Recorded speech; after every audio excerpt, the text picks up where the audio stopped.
ये दो सवाल और हैं, उसी से मिलता जुलता है, काफी कुछ सीखेंगे आज ना। तो ये दो सवाल और वीडियो को पॉज करके चाहिए। ये नोट है, ये नोट आप सवाल के बाद उतार के डब्बे में बंद कर लीजिए, क्योंकि ये भी सवाल का पार्ट है। मैं आपको प्रूफ करने के लिए दूंगा अपने होमवर्क में, प्रूव दिस ऑल रिजल्ट्स, क्योंकि मैं आपको आइडिया दूंगा कि मैंने जस्ट आपको दिया था पी और क्यू मान के हम कैसे प्रूव करते हैं। क्वेश्चन नंबर शायद कौन सा था, थर्ड था ना, थर्ड। क्वेश्चन नंबर 6 भी उसी तरह का है कि आपको ये प्रूफ करना है कि बी ए बी डैश वो एक सिमेट्रिक होगा। डिपेंड करेगा कि ए सिमेट्रिक है या स्क्यू सिमेट्रिक है। सिमेट्रिक और स्क्यू सिमेट्रिक का लेना देना बी ए बी डैश का वो ए पे डिपेंड करता है। तो इसको करने के लिए मैं अभी और सवाल कर रहा हूँ। अब इसमें से एक और पार्ट प्रूफ करूंगा, बाकी आप घर पे जाकर प्रूफ करोगे तो आपको आइडिया मिल जाएगा कि प्रूफ कैसे करना है। हमें फिलहाल तो रिजल्ट याद रखने पे ज्यादा बिलीव रखना है, लेकिन आपको प्रूफ आना चाहिए। कितना रिजल्ट आप याद कर पाओगे, थोड़ा बहुत आपको प्रूफ तो आना चाहिए, या अपना आईक्यू तो थोड़ा चला गया, बहुत चीजों को जल्दी से सब प्रूफ कर सकते हैं। क्वेश्चन नंबर 6 को हम लोग देखते हैं। हमने इसको P बोल दिया, P A B डैश।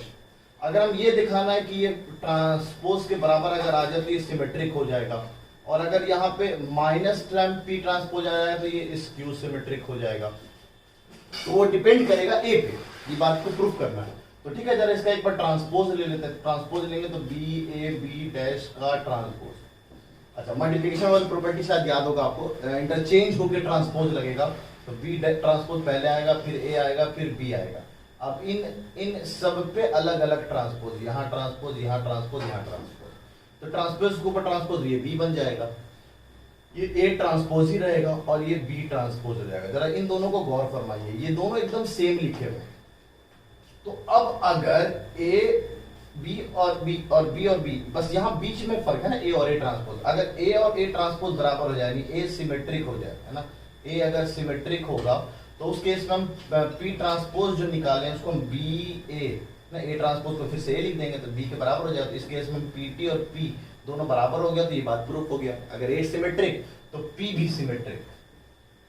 अच्छा, अगर ऐसा हो जाए कि ए ना माइनस टाइम्स ए ट्रांसपोज के है, ठीक है, या इस माइनस को इधर ना लिख, आप ऐसे लिख लो, ज्यादा फायदा होगा कि A transpose is minus times A.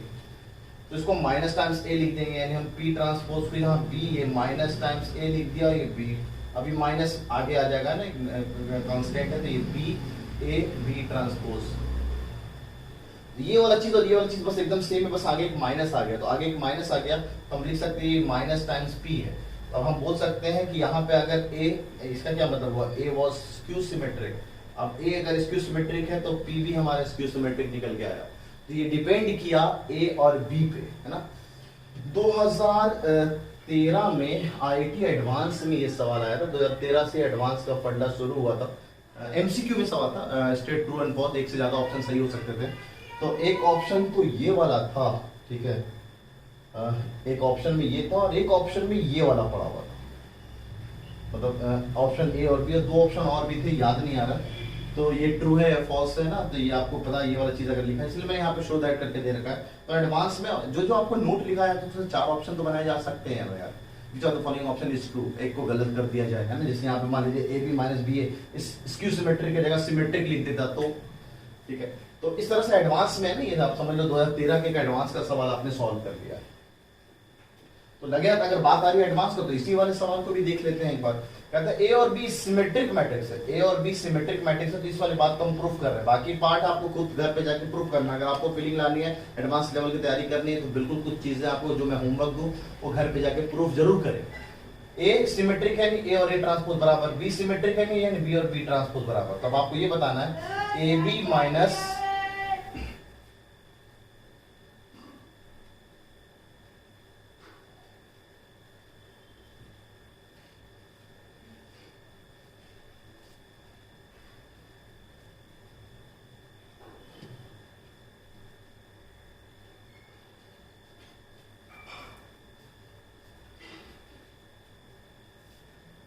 तो आपको ये बताना है कि ए बी माइनस बी ए जो है वो एक स्क्यू सिमेट्रिक मैट्रिक्स हमेशा जनरेट करेगा जब ऐसा हो रहा होगा। तो हमने इसको फिर से पी मान लिया, बस स्क्यू सिमेट्रिक है, पी का ट्रांसपोज है, बस आगे एक नेगेटिव आ जाएगा तो स्क्यू सिमेट्रिक हो जाएगा।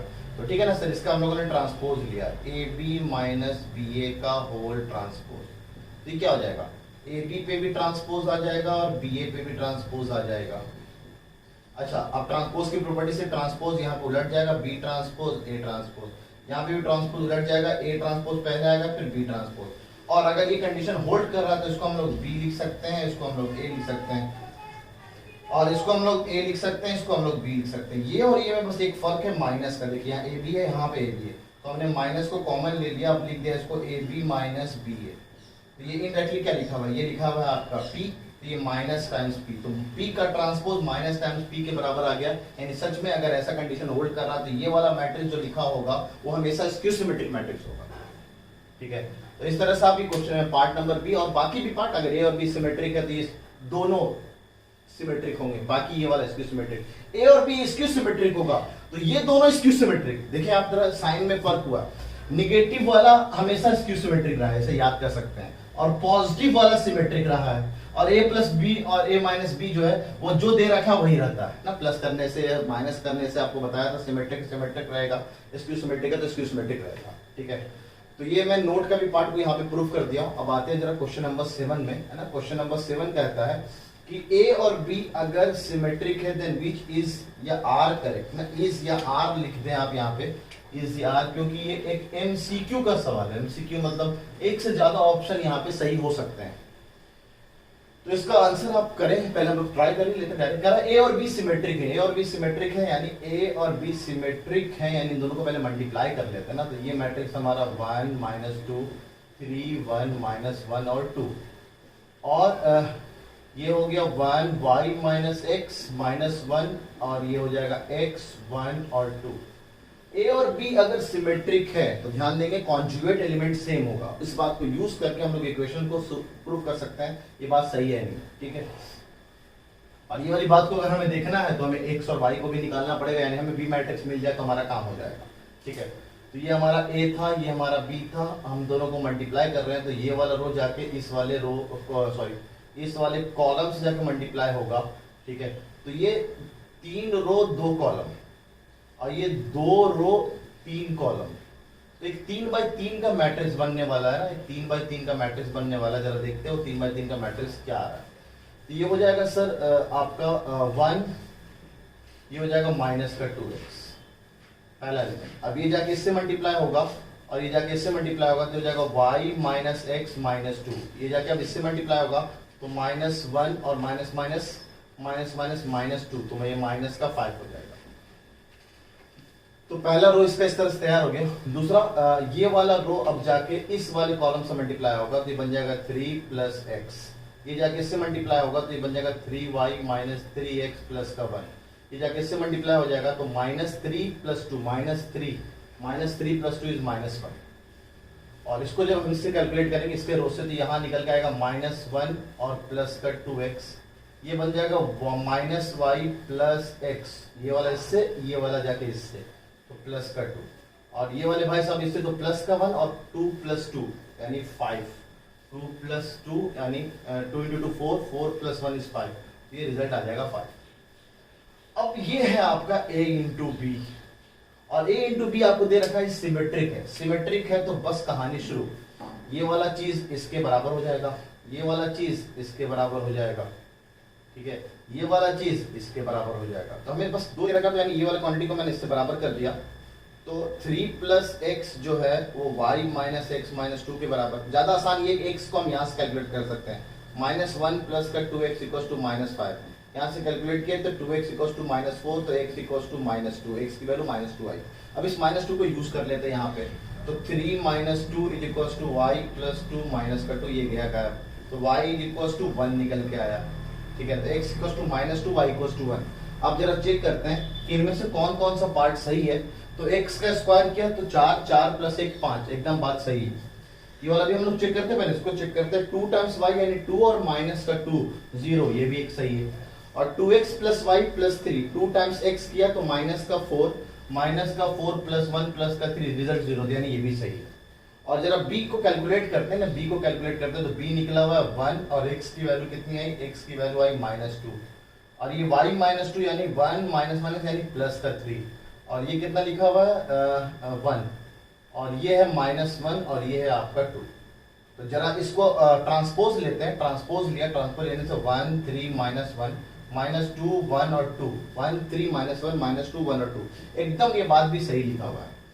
तो इस तरह से यहाँ पे चारों के चारों ऑप्शन सही है हमारे ना, तो मल्टीपल करेक्ट ऐसे चारों के चारों भी सही हो सकते हैं, ठीक है। तो बहुत अच्छा सवाल था यहाँ पे सीखने के लिए ना। एमसीक्यू आईटी एडवांस में ऐसे आता है, आईटी मेंस में और एमयू बीटेक में तो नहीं आते हैं, और यूपीट्यूब में भी सिंगल करेक्ट होते हैं। तो बस एडवांस में ऐसा होता है, बहुत तरह तरह के पैटर्न के सवाल बनते हैं, आपको एडवांस में देखेंगे। तो इस तरह का मैंने ऑलरेडी पहले आपको डीपीपी में बता रखा है। तो आज के लेक्चर में फिलहाल बस इतना ही रखते हैं। अभी ये फिनिश नहीं हुआ ट्रांसपोज का पार्ट, एक बहुत इंपॉर्टेंट पार्ट है एडवांस के हिसाब से। बट मेंस में भी एमयू में भी आए हुए हैं सवाल, इस पे बेस्ड देखेंगे लोग, है ना। करीबन आधा घंटे का टॉपिक वो भी बचा हुआ है ना। तो उसके बाद फिर हम लोग अगले टर्न पे determinant of A square matrix ना, स्क्वायर मैट्रिक्स का डिटर्मिनेंट का पार्ट शुरू करेंगे। तो 3.1 आपके एनसीईआरटी का हो गया है। 3.2 3.3 ये तो आपके एनसीईआरटी का होमवर्क है। तो पहले नोट्स पढ़ेंगे, नोट्स के सवाल रिवाइज करेंगे, उसके बाद एनसीईआरटी का सवाल करेंगे। अगर आपको फील्ड लाना है तो और थोड़ा सा सॉल्व एग्जांपल एनसीईआरटी का देख लिया कीजिए। उसके बाद एनसीईआरटी की एक्सरसाइज क्या करें। उसके बाद डीपीपी नंबर 2 आपको मिल चुका, तो डीपीपी नंबर 2 सॉल्व करेंगे। और अगले टर्न पे पहले हम लोग डिस्कशन करेंगे, उसके बाद हम लोग क्लास करेंगे ना। तो पहले डिस्कशन का पूरा लेक्चर अलग होगा, फिर उसके बाद जो बचा हुआ पार्ट और डिटर्मिनेंट का पार्ट हम लोग शुरू करेंगे ना। तो फिलहाल हम लोग इतना रखते हैं, तब तक के लिए आप ना अपना ख्याल रखें ना, घर पे ही रहें।